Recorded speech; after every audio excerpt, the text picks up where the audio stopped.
FM 94 Mojokerto. Semangat itu terlihat pada usaha, bukan pada hasil. Nah, Sobat R, ini kita udah kedatangan tamu. Iya, seperti tadi yang udah kita bilang ya, bahwa hari Sabtu ini, di weekend ini, kita kedatangan tamu dari Rumah Sakit Gatul Mojokerto seperti biasa. Seperti biasanya, jadi tamu mendatangi kita. Bukan kita yang mendatangi tamu, bukan tamu namanya, kita yang berkunjung ya. Oke, kita sapa saja Dr. Henny. Halo, selamat pagi, Dok. Halo, selamat pagi. Apa kabar, Dok, pagi ini, Dok? Alhamdulillah. Baik ya, Dok ya. Kalau Sobat R sama Dr. Henny ini sudah familiar banget karena Dr. Henny lumayan sering juga kesini ya, Dok ya. Nah, semoga nggak bosen ya. Oh enggak dong. Yang ngebosenin dia kayaknya, Dok. Oh enggak lah. Cuma enek kan, bukan ngebosenin, enek. Nah, kita ngobrolin soal penanganan diare pada anak ya, Dok ya, pagi hari ini. Nah, Sobat R ini juga bisa nanti ikutan ngobrol ya, seperti biasa bisa lewat telepon, SMS, Facebook, Twitter, BBM juga boleh. Live streaming juga silakan ya. Di www.rfm94.com. Karena formasi kita sekarang udah berbeda. Kalau biasanya saya cuma berdua begitu, sekarang ada yang ganteng.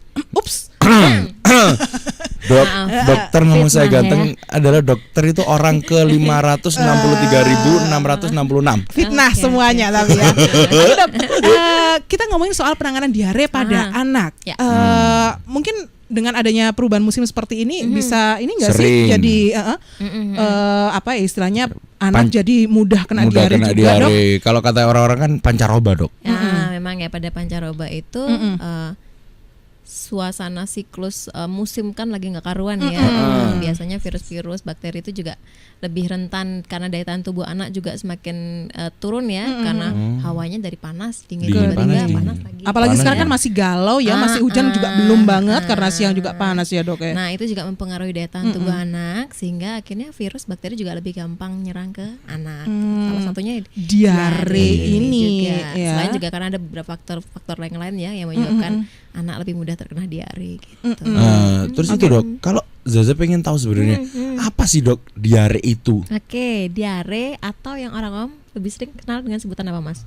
Nggak enak, murus, ada yang bilang murus gitu ya. Ya, tantrum. Tantrum itu bahasa Belandanya. Oh iya. Macam-macam ya. Jadi diare itu didefinisikan sebagai suatu keadaan di mana buang air besar seorang anak itu secara frekuensi jumlahnya bertambah. Lebih sering bisa, ya? Iya, lebih sering, lebih dari 3 kali sehari. Dan konsistensi, mohon maaf ya, konsistensi tinja atau fesesnya juga berubah. Jadi yang biasanya padat menjadi lebih cair atau cair, bisa lembek atau cair gitu. Oke, diikuti biasanya kalau diare selalu dengan sakit perut atau gimana, Dok? Tidak selalu ya. Kadang ya manifestasi klinis yang timbul bisa berbeda-beda antara tiap individu gitu, tergantung dari daya tahan tubuh juga dan dari tingkatan dehidrasinya atau tingkatan diarenya itu sendiri juga gitu. Tapi, Dok, kalau misalnya tanpa ada sakit perut kan aneh, Dok. Udah nggak kerasa. Biasa aja. Bisa ya, Dok? Bisa, Dok. Kalau memang pada sebagian besar memang ada ya, karena ketika diare otomatis gerakan usus atau motilitas usus namanya itu semakin meningkat. Nah, motilitas usus yang meningkat ini juga yang menimbulkan rasa sakit gitu ya. Oh, selemet. Oh iya, Belandanya. Iya, itu bahasa Jerman, Dok. Selendep. Itu bahasa Jerman, jajar kauman keradenan itu loh, Dok. Oh gitu ya, Dok ya. Jadi diare nggak harus selalu diikuti dengan sakit perut ya. Walaupun sebagian besar memang ada manifestasi klinis, ada timbul nyeri perutnya itu juga. Sebagai orang tua kita wajib waspada ketika anak diare yang sudah nggak normal tuh sudah yang sehari berapa kali, Dok? Itu tadi saya bilang untuk frekuensi buang air besarnya lebih sering, itu lebih atau sama dengan 3 kali sehari. Jadi kalau udah ternyata biasanya cuman BAB-nya pagi hari aja. Pagi biasanya sehari sekali atau 2 kali. Makin sering ya. Udah lebih dari 3 kali ya. Terus udah gitu konsistensi fesesnya tadi juga kok lebih tidak seperti biasanya, lebih lembek atau cair gitu. Oke. Kalau sudah mendapati anak seperti ini, ada penanganan pertama atau pertolongan pertama pada diare ya. Itu bagaimana, Dok? Jadi memang apapun kondisi sakit anak gitu ya, terutama pada diare ini, orang tua harus memahami apa sih yang menjadi tanda diare ini sudah dalam kondisi yang gawat atau sebenarnya masih bisa ditangani di rumah. Gitu gitu kan. Jadi itu kita lihatnya dari tingkatan dehidrasinya. Jadi diare itu sendiri tingkat dehidrasinya dibagi 3. Yang pertama diare tanpa dehidrasi, yang kedua diare dengan dehidrasi ringan atau sedang, dan yang terakhir diare dengan kondisi dehidrasi berat. Oke, yang termasuk yang bisa ditangani di rumah yang tentu saja yang pertama dehidrasi ya. Oh. Nah, yang tanpa dehidrasi ini biasanya ditandai dengan anaknya memang sudah buang air besarnya lebih sering. Tapi anaknya kondisinya secara fisik, secara klinis itu masih baik-baik aja, masih masih main-main gitu ya. Pating pentalit. Pating pentalit bahasa Jerman lagi. Iya, tetap bahasa Jepang repot itu. Ya kalau siaran sama orang Jerman ya Dok ya, keluar semua bahasanya. Jadi anaknya kondisinya masih bagus, makan minumnya tidak terganggu, tidak ada muntah, aktivitasnya masih tidak ada pengaruh apapun. Nggak ada yang berubah lah ya. Terus sudah gitu tidak ada muntah, makan minum masih bagus, itu masih bisa ditangani di rumah. Dengan seperti apa Dok kalau? Nah, penanganannya nanti akan saya jelaskan, ada yang kita sebut dengan lintas diare namanya ya. Lintas. Diare. Oh kayak bus aja ya. Oh iya. Lintas provinsi. Kebiasaan. Yang pernah jadi kondektur. Connect yo. Kita bahas tentang tingkatan dehidrasinya aja.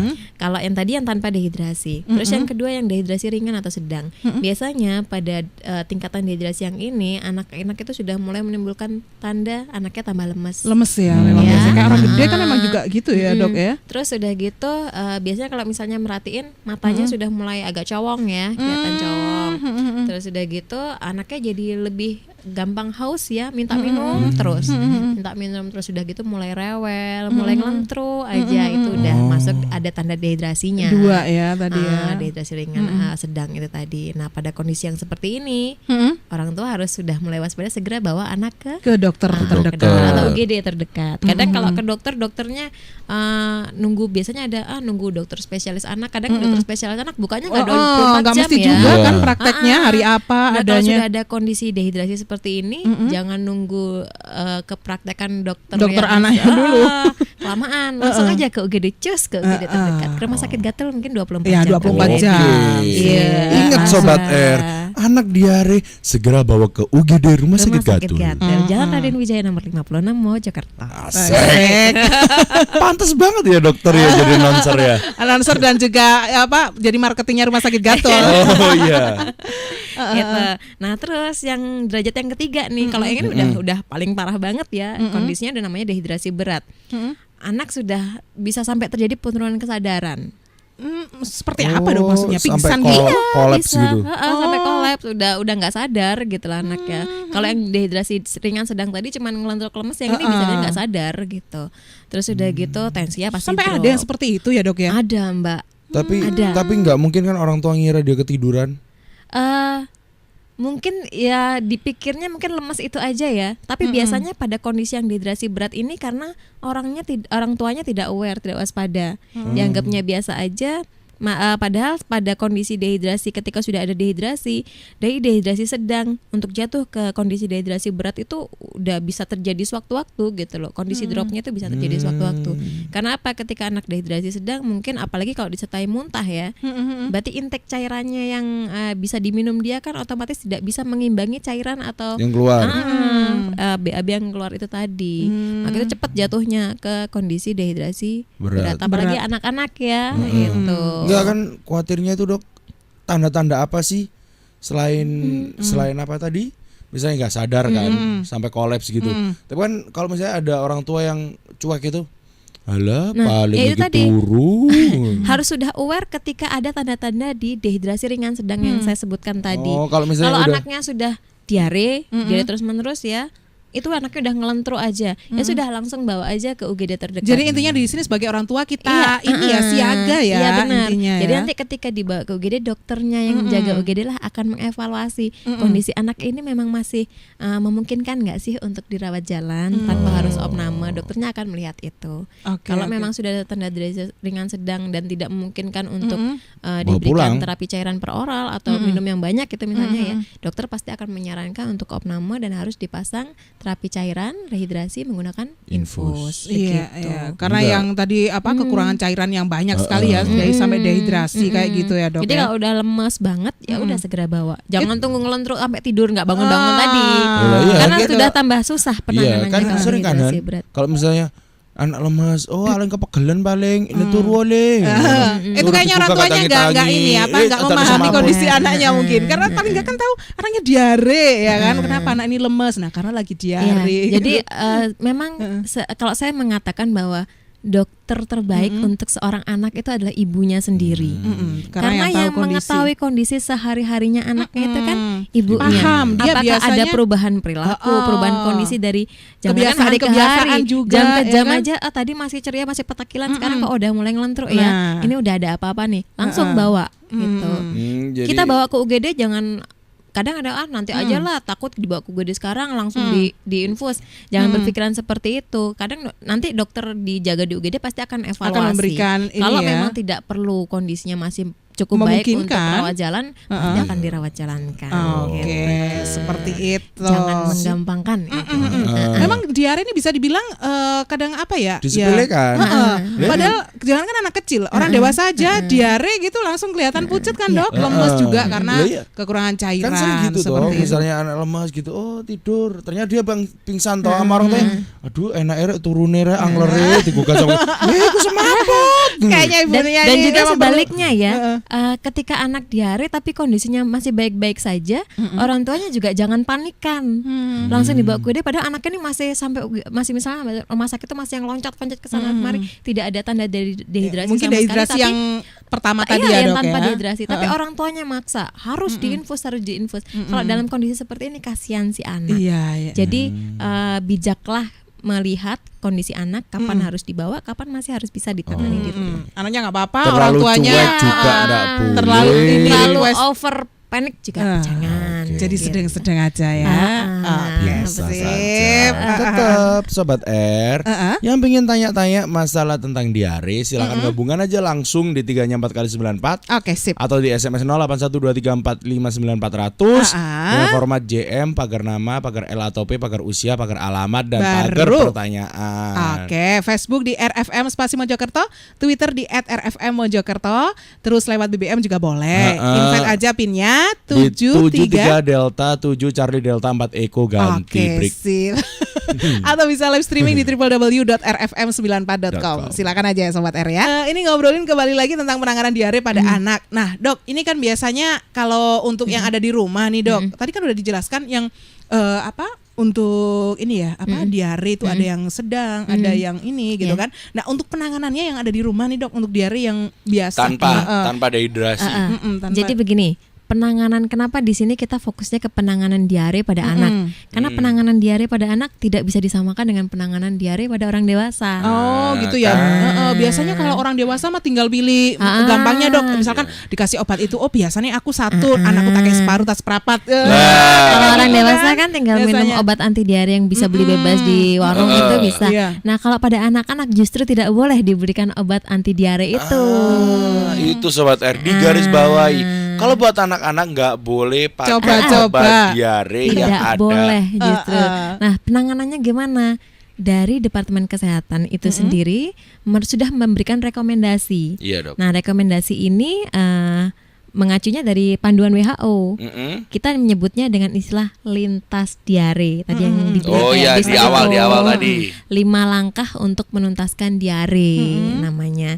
Nah, 5 langkah ini saya sebutkan satu persatu, mulai dari pemberian oralit, kemudian pemberian zinc, kemudian tetap berikan makanan yang bergizi, kemudian antibiotik harus diberikan secara selektif, ya. Sama yang terakhir memberikan nasihat atau panduan ya kepada orang tua kapan si anak ini harus segera dibawa ke rumah sakit atau tempat fasilitas kesehatan gitu.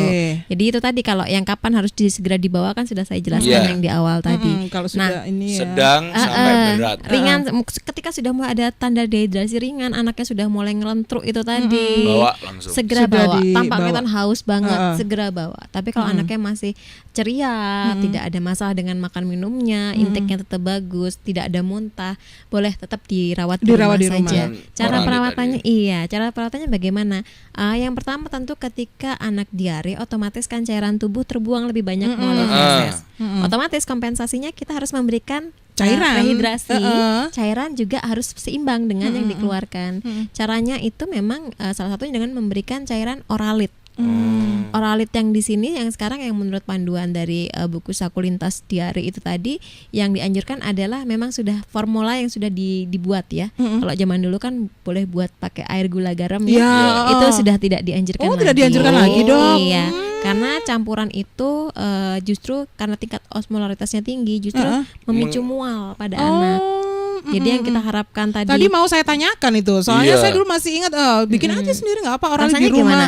Rasanya bingung dok antara gula sama garam ya dok. Nah, ini ada penelpon yang masuk. Oke. Halo, selamat pagi. Pagi. Halo. Halo. Halo, Assalamualaikum. Waalaikumsalam. Dengan siapa ini? Nama Toben. Siapa? Toben. Aduh kok ini ya? Mungkin bisa ada yang ditanyakan nih Pak Tuben? Pak Toben. Iya, ada yang mau ditanyakan tentang diare nih Bapak? Nah, dengarkan aja. Oh iya deh, oke terima kasih ya Pak ya buat Pak Tobin yang sudah masuk. Ini hanya mendengarkan saja. Kayaknya senang dengar suara Dokter Heni, makanya Iya. guyang-guyu ya. Ini ada lagi yang masuk. Halo, selamat pagi. Halo, selamat pagi. Halo, selamat pagi. Oke pagi dengan Mas siapa? Mas Koliska ini? Ya, Mbak. Oh nggih, monggo Mas. Mau tanya selain bahas diare boleh, Mbak? Oh, Sementara kita fokus ke diare ini aja. fokus ke diare Ada dulu. pertanyaan apa sih Pak mungkin? Kolis? Itu loh, Pak. Di perut anak saya itu umur 7 bulan itu ada tanda merahnya, Mbak. Oh, Perut anak ada tanda merah. Makin besar ya, Mbak. oke. Itu kemungkinan hemangium ya Bapak ya. Hemangium di luar topik ini mungkin bisa langsung dibawa ke polispesialis bedah anak Rumah Sakit Gatul bisa. Apa dok namanya? Polispesialis bedah anak Oh enggak tadi apa? hemangioma. Hemangioma. Kemungkinan loh ya. Oh. Tapi karena kan saya nggak langsung periksa pasiennya. Oh, iya. Nggak bisa nerawang lewat kuku juga. Oh, iya. Makanya Ini dokter langsung bener. dibawa ke Saya rumah kalau sakit. Puskesmas nunggu perkembangannya, Mbak. Kalau mau langsung ke Rumah Sakit Gatul bisa Bapak, di tempat kami ada dokter spesialis bedah anak. Hari yang apa, bisa Dok? Oh, ada, menangani. Mbak. Langsung kontak aja ke 321681 karena untuk spesialis bedah anak ini harus dengan perjanjian terlebih dahulu. Oh gitu Mbak. ya. Jadi Tapi telepon tanda dulu. merahnya itu TOWIP seperti tai lalat itu. Iya, itu kemungkinan besar hemangioma. Pak. Lebar saja Kolis. Lebarnya kira-kira ya nanti saya itu Mbak kirimi fotonya gitu. Oh gitu ya. Lebih baik Oke deh. langsung aja Bapak Iya. konsultasi ke Rumah Sakit Gatul biar lebih Iya. tepat Oh ya penanganannya. Dok, makasih Dok. Iya, Oke deh, terima sama-sama. kasih ya. Terima kasih. Assalamualaikum. Ye, Waalaikumsalam. Terima kasih ya buat Mas Kolis.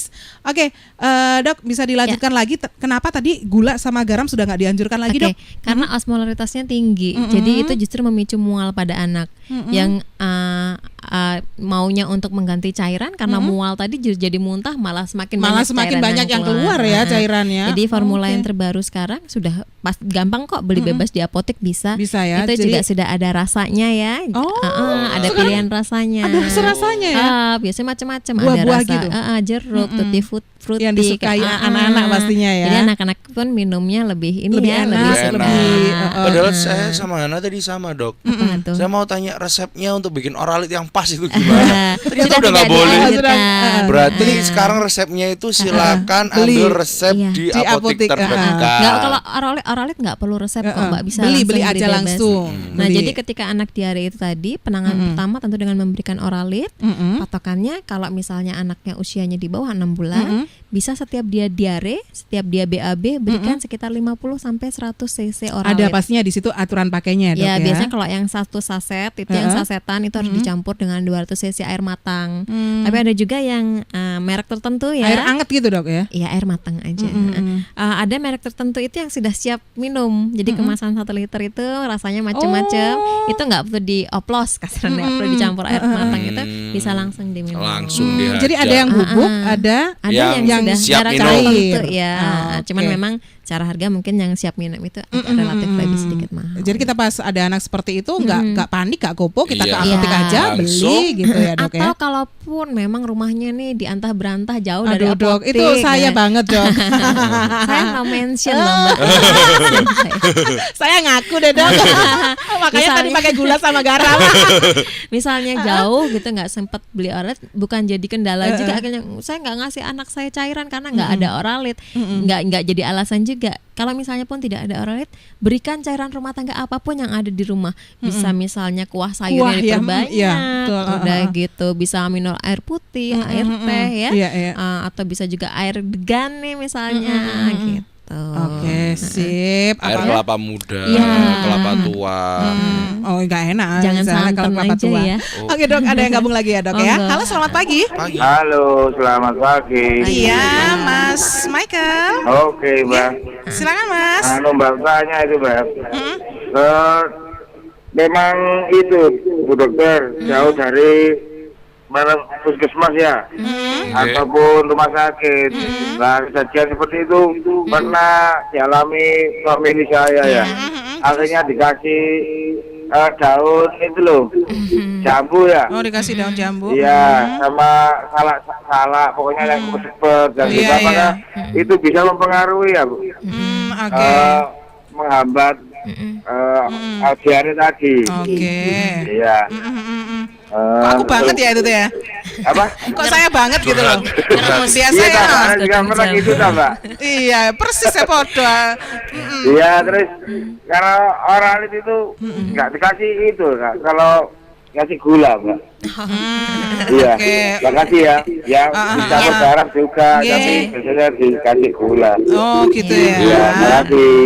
Makasih sama-sama. Waalaikumsalam. Dikasih agar-agar juga. Oh, itu lo tadi puding gitu. Oke, terima kasih ya buat Mas Michael. Nah, Dok, ini tadi yang katanya jauh di antah berantah ini biasanya ketemu dikasih akhirnya ya. daun Saya padahal jambu. nggak mention. Mas Michael langsung telepon dikasih sendiri. daun jambu. Memang yang umum gitu loh. Kalau nggak dikasih daun makan daun jambu. Kalau nggak gitu jambunya dok yang masih mentah, nggak boleh yang mateng. Nggak boleh sih mateng Za. Oh, iya. Kalau nggak gitu salah dok. Oke. Itu bagaimana? Jadi begini. Kembali lagi penanganan diare pada anak kita tidak bisa disamakan dengan pada orang dewasa. Salah satu komponen dari 5 lintas diare Lintas tadi diare. itu ya, 5 langkah untuk menuntaskan diare itu, yang ketiga itu adalah tetap memberikan anak makanan dengan gizi seimbang. Jadi di situ tidak disebutkan harus makannya harus ini harus itu, enggak, tapi tetap berikan anak makanan dengan gizi seimbang dan ikuti selera anak. Ya, jadi misalnya anak udah lagi diare, Anak kan biasanya rewel makan ya anak dok ya, juga apalagi lagi- kalau sakit bener, gitu. anak lagi diare, udah agak munek-munek, lah udah gitu orang tuanya masih berpakem pada, wah harus nih makan jambu, makan salak seperti itu ya. Kalau anaknya memang suka, boleh masalah. silakan. Tapi kalau anaknya memang ternyata nggak suka makan salak, sukanya sama pisang misalnya ya berikan pisang, nggak usah paksa makan salak seperti itu. Yang penting gisenan ya dok ya. Prinsipnya adalah tetap berikan makanan yang bergizi seimbang, cairannya diperbanyak dengan porsi sedikit tapi lebih sering. Gitu. Tapi sebenarnya daun jambu, salak itu memang benar bisa menghambat yang namanya Sebenarnya memang diare. dia memadatkan feses ya memang. Tapi kalau itu pada dewasa ya. Tapi kalau pada anak-anak memang tadi seperti saya jelaskan tidak boleh yang langsung memampatkan feses, itu nggak boleh. Karena dengan ditangani cairannya itu penggantinya itu tadi, kalau sudah terhidrasi otomatis dia fesesnya juga akan memadat dengan sendirinya. Karena pemberian anti diare yang diberikan pada anak pada kondisi diare itu kan sebenarnya terjadi tertimpukan ya racun di usus dan mekanisme tubuh itu adalah meningkatkan motilitas atau gerak usus itu untuk mengeluarkan toksin-toksin ini melalui fesesnya itu tadi. Nah, kalau diberikan anti diare pada anak, Toksinnya nggak otomatis keluar. toksinnya racunnya nggak keluar, malah tertumpuk di dalam perut jadi kembung, malah jauh lebih berbahaya. Oh kan ayo. Begitu. Diarenya belum sembuh ditambah kembung ya. Iya.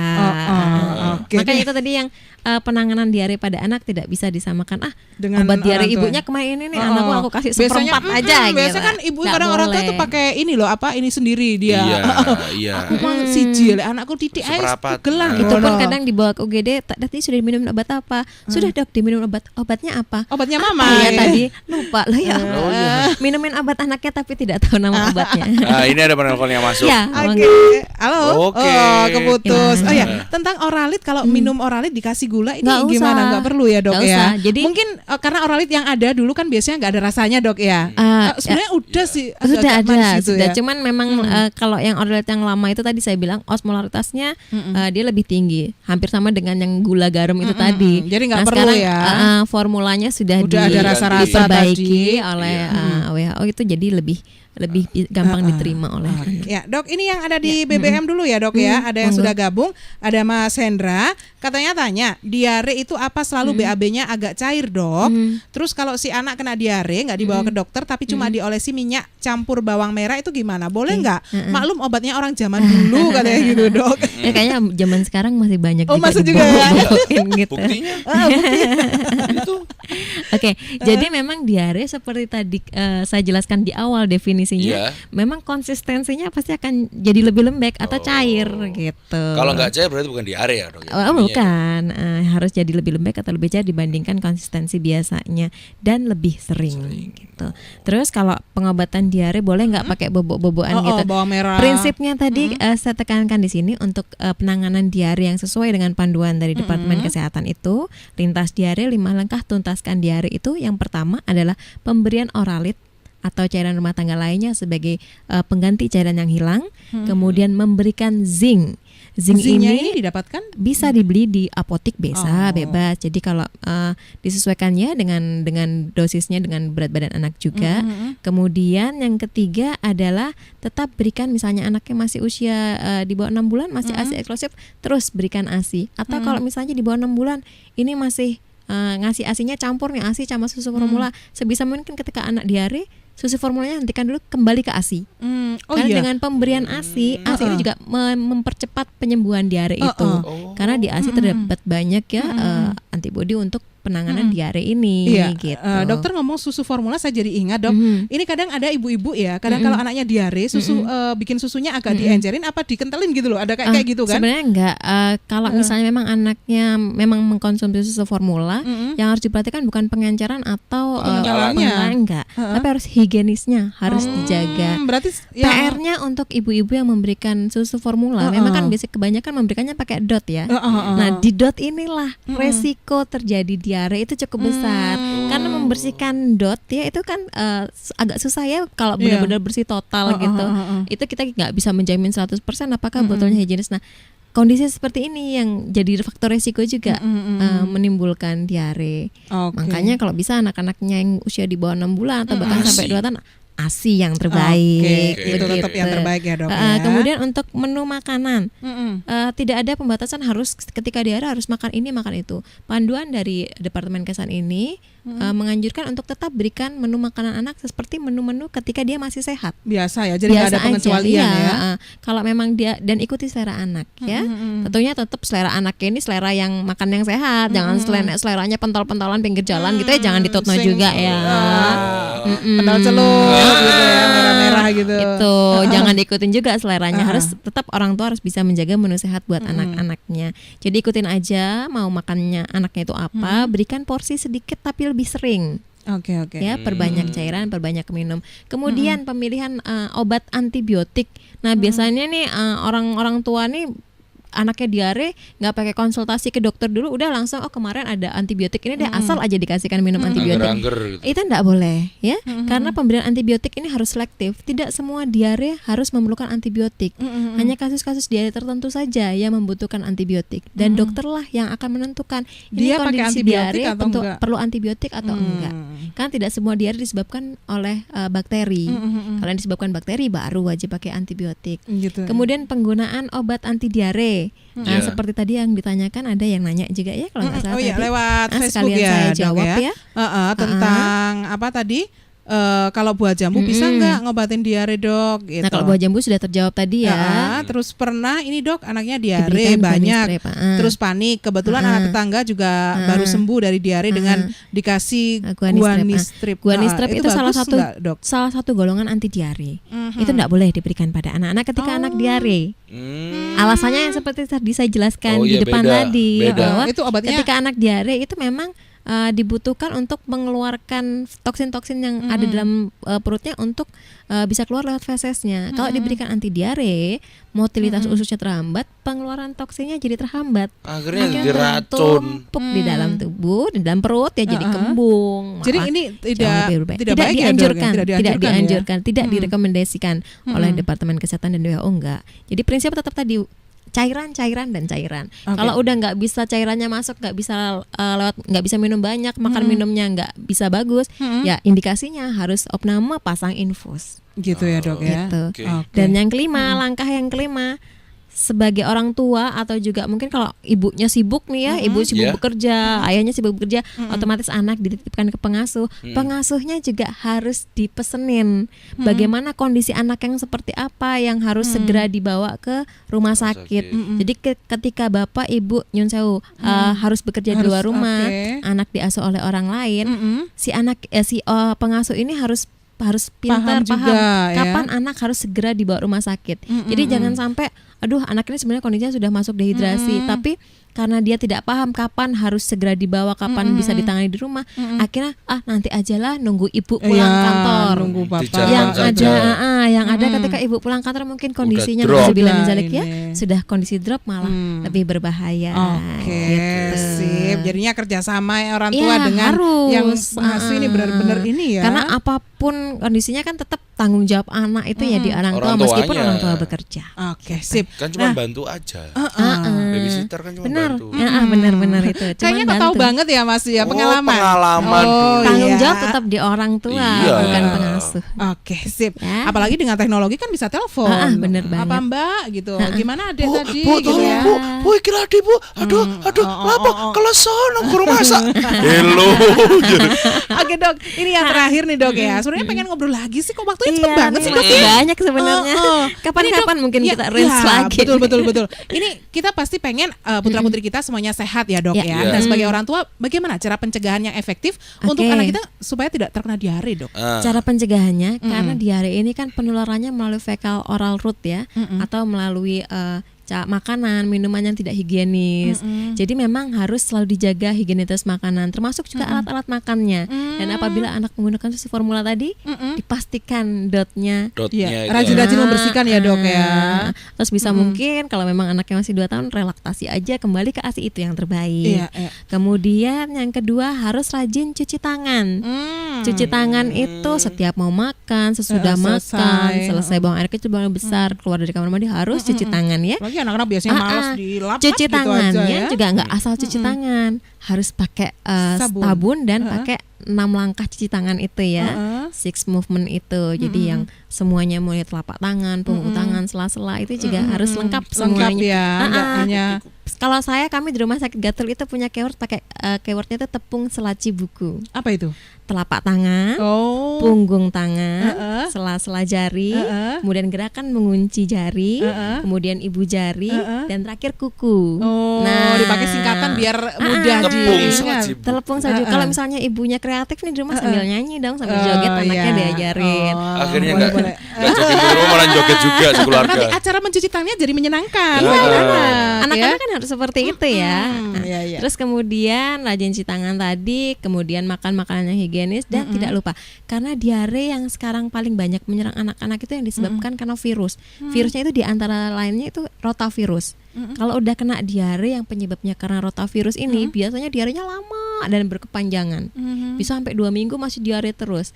Nah, untuk pencegahan yang diare karena rotavirus ini, ada pencegahannya, sudah ada vaksinasinya, udah ada imunisasinya. Ada imunisasinya apa dok namanya? Namanya imunisasi rotavirus. Imunisasi rotavirus. Diberikan kepada anak? Masih bayi ya memang, karena ini rotavirus ini cukup berbahaya, menyerang pada anak-anak yang masih bayi. Jadi memang imunisasinya diberikan pada anak yang usia di bawah 6 bulan. Jadi diberikan ketika usia anak mulai 6 minggu. Itu kalau ada 2 jenis merek memang ya, saya pakai yang 1 merek itu aja. Kalau misalnya diberikan yang merek A itu tadi diberikannya 2 kali. Harus sudah selesai ketika anak belum berusia 24 minggu. Jadi kalau udah sembahana gini memang sudah nggak efektif lagi. Lewat banget ya dok. Efek. Lagian virusnya males dok. Waduh kalah kereng aku. Aduh.